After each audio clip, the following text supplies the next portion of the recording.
لا إله إلا الله لا إله إلا الله. Assalamu alaikum mes frères et sœurs. À l'approche de la fête dite de Noël, je tiens à vous rappeler que ce n'est pas une fête musulmane et que nous ne fêtons pas cette fête-là. Comme les gens qui fêtent cette fête, ils donnent un lien avec le prophète Jésus, Aïssa. Nous allons vous raconter une part de sa véritable histoire. Sachez que les musulmans sont unanimes pour dire que tous les prophètes que Dieu a envoyés sont musulmans et qu'ils ont tous appelé à la religion de l'islam. Ainsi, nous croyons à la prophétie de Jésus. Mais nous ne disons pas qu'il était chrétien, mais qu'il est un prophète et sur la religion de l'islam. Sachez qu'un groupe de mécréants a comploté contre notre maître Aïssa et a voulu le tuer.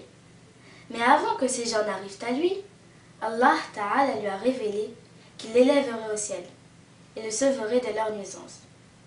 Avant que ce groupe n'entre à l'endroit où il se trouvait, il y avait avec lui 12 de ses compagnons. En effet, Ibn Abi Hatim et An-Nasa'i ont rapporté que Ibn Abbas a dit « Aïssa était avec 12 de ses compagnons dans une maison. Puis il dit « Il y a parmi vous qui me reniera après avoir cru en moi. » Puis il dit « Lequel d'entre vous est-il prêt à recevoir mon apparence, à être tué à ma place et être mon compagnon au paradis ?» Un jeune homme se leva, le plus jeune d'entre eux, et dit « Moi ». Il lui dit « Assieds-toi ». Puis il répéta la question.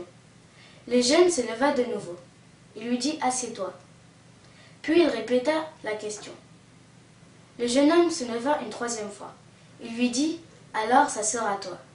Il reçut donc l'apparence de Aïssa. Certains mécréants se sont emparés d'un jeune homme qui avait reçu l'apparence du prophète Aïssa, alayhi salam. Puis ils l'ont tué en le crucifiant. Puis ils ont diffusé qu'ils avaient tué le prophète Aïssa et qu'il avait crucifié.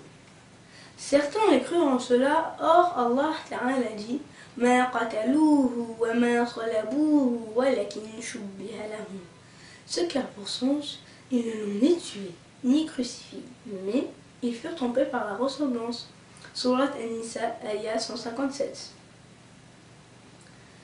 En effet, le prophète Aïssa, alayhi salam, n'a pas été tué, mais il a été élevé au ciel, où il est toujours vivant actuellement, comme le confirme la parole de Dieu.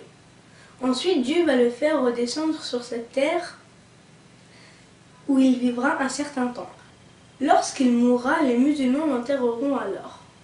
En effet, avant le jour du jugement, il descendra sur terre et vivra 40 ans.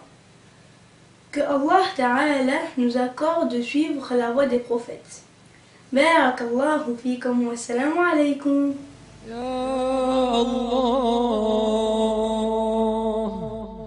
يا واحد يا أحد يا فرد يا صمد يا من لم يلد ولم يولد ولم يكن له كفوا أحد يا حي يا قيوم يا ذا الجلال والإكرام.